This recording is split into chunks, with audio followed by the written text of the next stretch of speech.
Hello food lovers, welcome back to our channel Joshi Chiddu vlogs. ఈరోజు మరో రుచికరమైన వంటతో వచ్చేసాం. సూపర్ టేస్టీగా ఉండే ఎండు రొయ్యల టమాటా ఎలా చేయాలో చూసేద్దాం రండి. ముందుగా ఎండు రొయ్యల్ని తలలు తోకలు తీసేసుకొని శుభ్రం చేసుకొని పక్కన పెట్టేసుకోవాలి.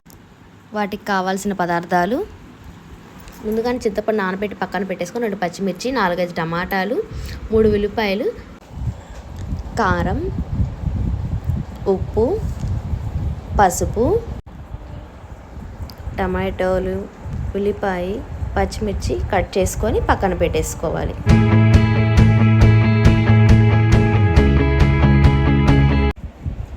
స్టవ్ మీద ఒక మందపాటి పాత్ర పెట్టేసుకొని దాంట్లో తగినంత నూనె వేసుకొని నూనె వేడయ్యాక నీటితో శుభ్రపరచుకున్న రొయ్యలను దాంట్లో వేసేసుకోవాలి. రొయ్యలు కొంచెం ఫ్రై అయ్యాక కొంచెం కల్లుప్పు వేసుకోవాలి. తగినంత చూసుకొని వేసుకోండి. తర్వాత చిటికెడు పసుపు వేసుకొని వాటిని ఒకసారి కదుపుకోవాలి.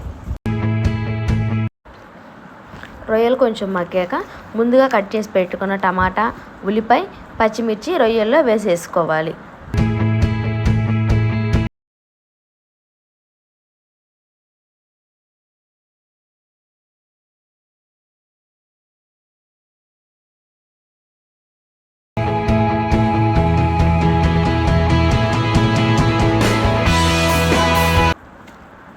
చింతపండు పులుసు తగినంత చూసుకొని వేసుకోవాలి.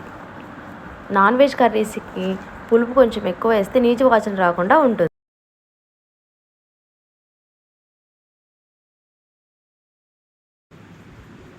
తగినంత కారం వేసుకోవాలి. కారం చూసుకొని వేసుకోండి, ఎందుకంటే ఆల్రెడీ పచ్చిమిర్చి వేసుకున్నాం కాబట్టి. మేమైతే ఆశీర్వాద్ కారమే వాడతామండి.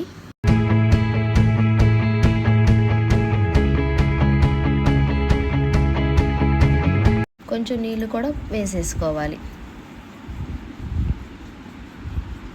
ఒక్కసారి మనం వేసినవన్నీ గరిటెతో తిప్పుకోవాలి.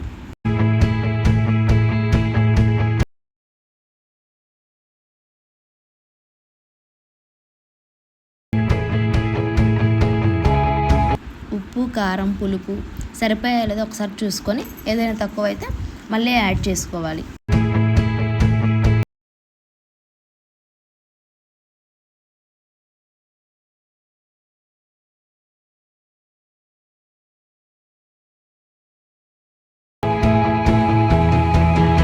పులుసు చిక్కబడే వరకు మంటని మీడియం ఫ్లేమ్లోనే పెట్టుకొని బాగా ఉడకనివ్వాలి.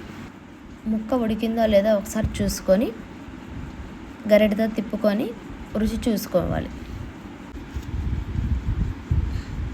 అలా మంట మీడియం ఫ్లేమ్లో పెట్టుకొని ఒక 10 నిమిషాల పాటు బాగా ఉడకనివ్వాలి. నాన్ వెజ్ కర్రీస్ కాబట్టి కొంచెం టైం ఎక్కువే పడుతుంది.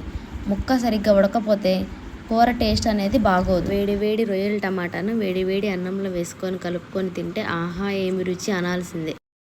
మా వీడియోస్ కనుక మీకు నచ్చినట్లయితే లైక్ చేయండి, షేర్ చేయండి, సబ్స్క్రైబ్ చేయండి, కామెంట్ చేయటం మాత్రం మర్చిపోకండి.